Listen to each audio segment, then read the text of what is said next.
Hey guys, it's your boy Mark back with another video here to give you AEW Revolution 2022 pay-per-view review. The show just got off the air. I did watch it. I almost didn't watch it because I was just so tired today. And keep in mind, this review is by yours truly, Mark Sanders, of course. And this is a review from someone who's like not an AEW fan, you know. I just wanted to watch it just to have a review up, and there were a couple matches that caught my eye, you know, which of course I'll talk about when I get into this review. AEW Revolution 2022, I thought it was pretty solid pay-per-view, you know. There was nothing really bad on the show at all. You know, that includes the buy-in matches. You had an awesome main event, and you had pretty much all killer throughout most of this pay-per-view. You know, I probably won't watch a lot of these matches again. I don't know. Keep in mind, I have been working all day. I've been making videos all day, and I've been I've been awake for a long time, so I'm very tired. You know, maybe that's why a lot of these matches didn't, you know, hit me as much as, you know, I'm sure a lot of people are going to give everything like 5 stars, 5 stars. Not me, alright? I'm going to be honest about how I feel about, you know, stuff, and yeah. Alright, the pre-show buy-in matches. There were 3 pre-show buy-in matches. First of which I actually missed when I was finding a stream for this pay-per-view. Legit Leyla Hirsch versus Kris Statlander. Leyla Hirsch won. I missed this match, and apparently people were surprised by that. I don't know why, but congratulations to Leyla Hirsch. And yeah, and next up, now this is a wrestler that I've been wanting to check out. Hook. Yeah, because I've been seeing social media posts all everywhere. Like, Hook is amazing, you know, we love Hook. And I watched this match. He's alright. He's very good. You know, I could imagine myself wrestling Hook one day and having a banger of a match with him. Hopefully akin to Kurt Angle versus Shawn Michaels, WrestleMania 21. Sorry, I didn't say his opponent, my bad. Hook versus QT Marshall. Hook did some really cool technical wrestling. One thing about this that really stuck in my mind was Hook turning his back to QT Marshall at the beginning, right before this match began, you know, and they mentioned it on commentary. Hook won. He made QT Marshall tap out, I believe. So, yeah. Next up, we have a 6-man tag team match. We have House of Black, consisting of Malakai Black, Brody King, and Buddy Matthews, you know, Buddy Murphy, versus Death Triangle, consisting of Puck and Penta Oscuro, and Erick Redbeard, who is formerly known as Erick Rowan. His performance really impressed me in this match, I gotta say. Erick Rowan, I never really cared for him in WWE. How amazing is it that Erick Redbeard, has faced off against The Rock? Like, how amazing is that? Anyway, every time I see that name, Redbeard, I think Nick Beard. You know, you know. But this was easily the best of the pre-show matches, in my opinion. Then again, I didn't even watch the opener. But this was a really fun, free match, and they really went to town on Erick Redbeard near the end. And it was him who actually got the pin, who got pinned by Malakai Black, I believe. So yeah. Then the show officially begins, and we open the show with Chris Jericho versus Eddie Kingston. This was a dang good match. I really enjoyed it. Just a really fun opener that you'd expect, you know. I enjoyed it. The ending came when Eddie Kingston made Chris Jericho tap out, actually. So, yeah. It was also, during this match, I took my shirt off. I just wanted to, because, you know, I noticed that a majority of male wrestlers wrestle shirtless, and because I want to be a wrestler one day, hopefully I'll have my debut match this year, I wanted to get used to having no shirt on, basically, and also because I was trying to kind of airbox for a little bit. Yeah, and I still have my shirt off. You know, I watched the rest of this whole show with no shirt. yeah. But yeah, that was a really dang good opener. Next up, we have a three-way tag team match for the AEW World Tag Team Championship. We have Jurassic Express, consisting of Jungle Boy and Luchasaurus, defending against in my universe mode, my Raw Tag Team Champions currently, reDRagon, consisting of Kyle O'Reilly and Bobby Fish, versus the Young Bucks. Another really fun match. Just a whole lot of action going on. 3 teams and all that, and a lot of kickouts and all that, like a lot of pinfall breaks. And the ending came when Jurassic Express did this really awesome ass move and pinned one of the Young Bucks. And just before, and one of the other Young Bucks could not get there in time to, So that was a really cool, fun match. Probably a lot of people will love this match more than me. I don't care. All right. And now we have my match of the night for a while.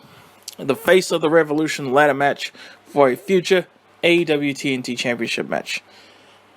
We have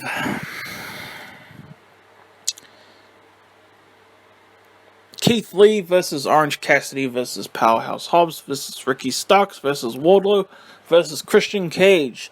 This match was awesome. I thought pretty much all these wrestlers really shined in this match. They used the ladder very well in this match. A lot of awesome ladder spots, like I was saying. I was really rooting for either Christian or Keith Lee to win. But it ended up being Wardlow. Congrats. The crowd was happy with it, so that they must be doing the right thing by having him win. And that's not the last time I'll talk about Wardlow tonight. Christian Cage, his performance in this match, I really loved. I'll just say that. And after this, I wrote down in my notes, Swerve Strickland is All Elite, a.k.a. Isaiah Swerve Scott. I never cared for him when he was in NXT, so whatever, cool. Good for him that he's All Elite. After this, we have the AEW TBS Championship Match. We have Jade Cargill defending against Ty Conti. Jade Cargill coming out to Mortal Kombat attire, which was really cool. Ty Conti representing Brazil, her country, of course, which is also cool. This match was fine. I gave it 2.25 stars, as you'll see in the description, but it was fine. Not bad at all.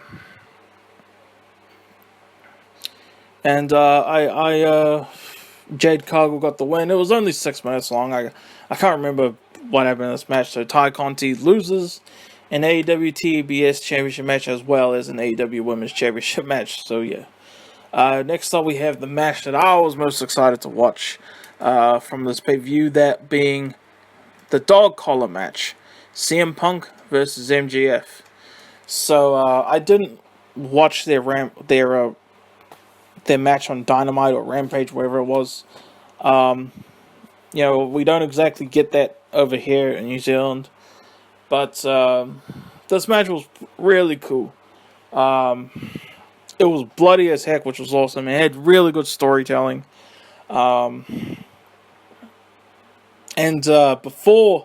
the match started, MJF trolled the audience by coming out to CM Punk's Cult of Personality theme, and then immediately changed it to and then such a D move, man. But MJF comes out, but CM Punk still has to come out, but Cult of Personality isn't playing. But instead, CM Punk's Ring of Honor theme song by AFI Miss Cantiera, or whatever it's called, it plays instead. That was so cool, and CM Punk comes out in ROH attire. That was so cool. I didn't expect that, but I'm glad I talked about it. I pretty much already talked about what I can say about the match. Very bloody, thumbtack spots. I think they suplexed each other on the thumbtacks. My connection was screwing up at that point.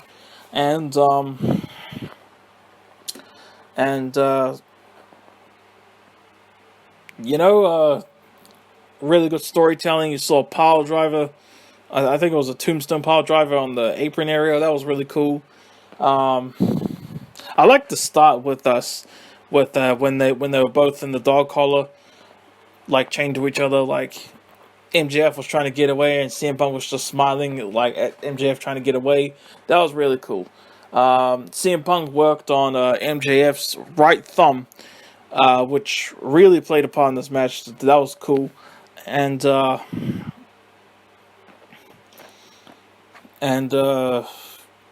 Punk. Wardlow came out. MJF was calling out to Wardlow, and then to get his Dynamite ring, but then Wardlow was like, "Oh, sorry, I can't find it," and then that's when CM Punk. I think this is when CM Punk did the GTS to MJF, and then he fell onto the thumbtacks. It was like CM Punk did the go to sleep on MJF, but he was still standing, and then he was like tumbling down, and then he fell onto the thumbtacks and giving just amazing facial expressions.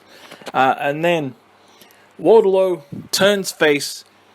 He turns out he had the Dynamite ring all along. He gives it to CM Punk.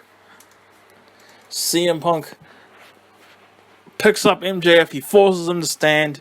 MJF spits in CM Punk's face, and that's when CM Punk, boom, decks him with the Dynamite ring. 1, 2, 3. CM Punk wins.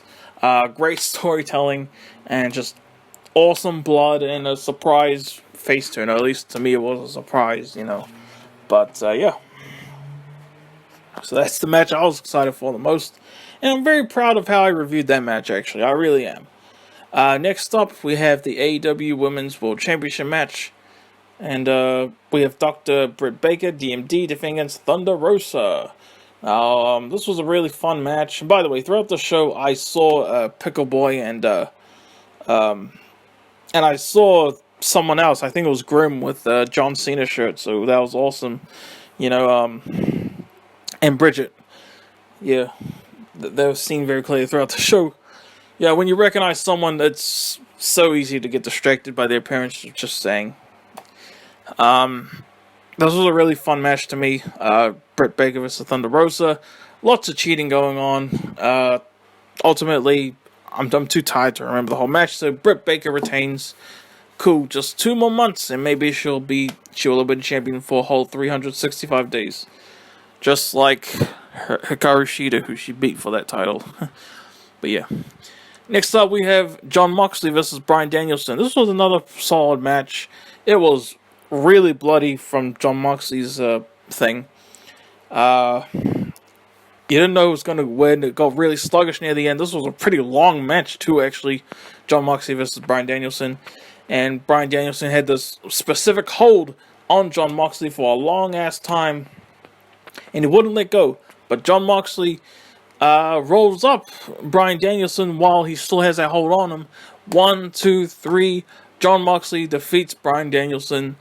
He defeated him, but he didn't defeat him. You know what I mean? So, congrats to Jon Moxley. But Bryan Danielson was really mad about losing, and they continued to fight, and then all the referees had to come. But surprise, surprise, William Regal. Yes, William Regal is All Elite. He comes out of nowhere as if he's been there for a while, which kind of cracked me up. And then he was like, "No, you two shake hands." Forcing them to shake hands, and that was really classy. That was really cool. Yeah. So, yep, William Regal's here. Cool. Next up is a Tornado Trios match consisting of AHFO, consisting of Andrade El Idolo, Matt Hardy, and Isaiah Cassidy versus Darby Allin, AEW TNT Champion Sammy Guevara, and Sting. This was a really fun, chaotic match. 2 years in a row, Darby Allin and Sting team up and just have a fun-ass freaking second-to-last match of the Revolution pay-per-view, and it was here. This was a really fun match. I was pretty distracted by Facebook and other stuff at the same time, so that's probably why I still would only give it 3.25. That's what I rated in the description as of the day that this pay-per-view happened. There was this really awesome spot when before I get into the one I was thinking about, it was Sammy Guevara and Isaiah Cassidy. They were fighting near the stage. And by the way, I'll say it after this. And then they're fighting at the stage area. There were a whole bunch of tables laid out, and freaking Sammy Guevara did the freaking, what do you call it, the flip bottom off of that stage area onto a whole bunch of tables. Man, that was insane. That was beautiful. Although the tables didn't smash in the way that I would have liked, you know, they basically just collapsed. Like, no table breakage showing, just block, like how when you spread your legs and you, I don't know how to describe it. If you watched it, maybe you know what I'm talking about. So that was an awesome moment. There was a really cool moment when Andrade was suplexed by both Darby Allin and Sammy Guevara. That was really cool. This really awesome moment. How amazing, how insane is it that we saw Sting versus Andrade Cien Almas? How insane, in a way, not one-on-one, but they did have this one awesome big-ass interaction in this match. That was like a whole bunch of tables, like 6 tables were like all stacked up, and Andrade was on top of that. I don't know how the heck he got on top of that, but Sting from the entrance crowd area did a big ass splash from there through the tables onto Andrade. That was badass. That was, especially Sting. How old is Sting now? He'll be 63 in 2 weeks. Sting. So that's amazing. And the ending of this match cracked me up. Darby Allin and Matt Hardy were going at it.